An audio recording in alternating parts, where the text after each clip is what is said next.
Assalamualaikum warahmatullahi wabarakatuh.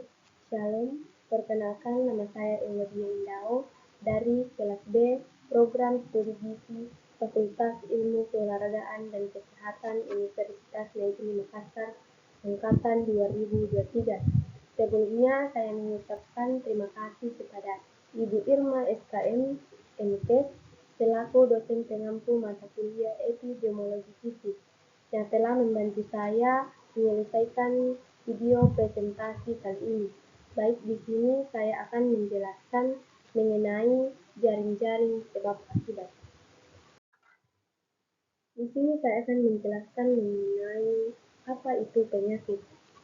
Penyakit adalah suatu kondisi adanya penyimpangan atau gangguan dari struktur atau fungsi normal bagian, organ atau sistem tubuh yang dimanifestasikan dengan sejumlah karakteristik dari tanda dan gejala, baik etiologi, patologi, dan prognosis, diketahui maupun tidak diketahui.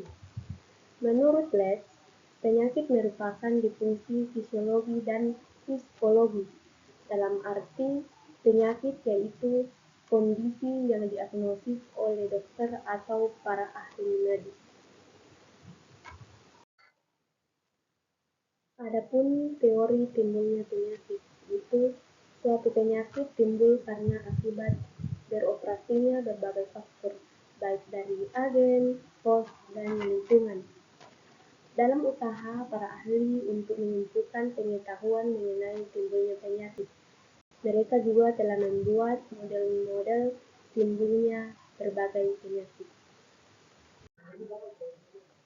Adapun model timbulnya penyakit, ada beberapa faktor yang mempengaruhi timbulnya penyakit. Yang pertama, segitiga epidemiologi, di mana sejumlah model penyebab penyakit telah diajukan. Salah satunya yang paling sederhana yaitu segitiga epidemiologi, model tradisional untuk penyakit infeksi ataupun penyakit menular. Nah, yang kedua ada roda atau well, di mana agent ini sebagai salah satu penyebab penyakit, tetapi menekankan interaksi kompleks antara lingkungan, fisik, biologis, dan sosial. Dan yang terakhir, jaring-jaring sebab akibat. Menurut model penyakit, tidak bergantung pada suatu sebab yang berdiri sendiri, melainkan sebagai akibat dari rangkaian proses jaringan. Selanjutnya, jaring-jaring sebab akibat. Teori sebab akibat ini dikemukakan oleh Max Mohan dan Poole pada tahun 1970. Teori ini sering disebut juga sebagai konsep multifaktorial, di mana teori ini menekankan bahwa suatu penyakit terjadi dari hasil interaksi berbagai faktor, misalnya faktor interaksi lingkungan yang berupa faktor biologis, kimiawi, dan sosial, dengan memegang peran penting dalam terjadinya suatu penyakit.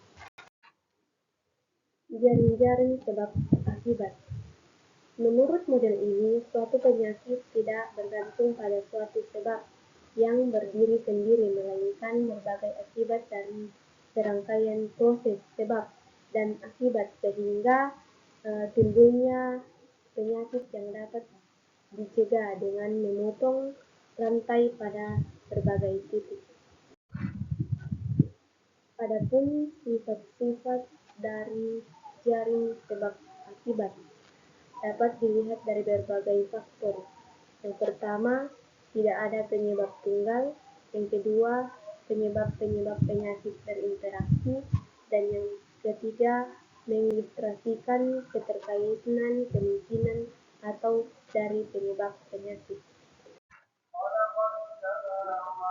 Adapun model jaring-jaring sebab akibat, ada beberapa faktor yang mempengaruhi jaring-jaring sebab akibat.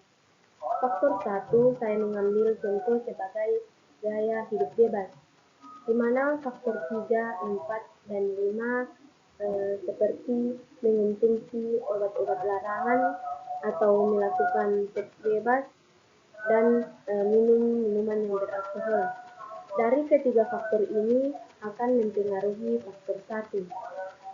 Faktor 2 saya mengambil contoh sebagai psikologi, di mana faktor 6, 7, dan 8 seperti gangguan mental, stres, atau depresi. Dari ketiga faktor tersebut akan mempengaruhi faktor 2.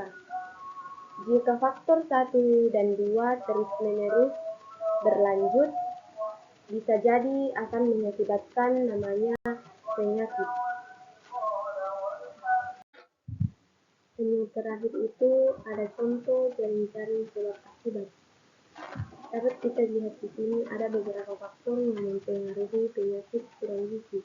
Salah satunya adalah faktor kemiskinan, di mana faktor kemiskinan ini akan mengakibatkan pendidikan rendah, daya beli rendah, pengetahuan gizi rendah, serta kesehatan kurang. Dan ada juga faktor-faktor lainnya, yaitu produksi bahan makanan rendah, fasilitas kesehatan kurang, konsumsi makanan tidak memadai, daya tahan tubuh dan penyerapan zat gizi terganggu. Dari beberapa faktor ini akan mengakibatkan namanya penyakit kurang gizi atau biasa disebut dengan stunting. Nah, kemiskinan yang dimaksud di sini adalah ekonomi seseorang yang tidak memadai atau ekonomi seseorang yang menurun sehingga tidak dapat membeli bahan pangan makanan untuk kesehatan tubuh mereka. Dari beberapa faktor tersebut akan mengakibatkan namanya penyakit kurang gizi atau biasa disebut dengan stunting. Sekian dari saya, kurang dan lebihnya mohon dimaafkan. Assalamualaikum warahmatullahi wabarakatuh.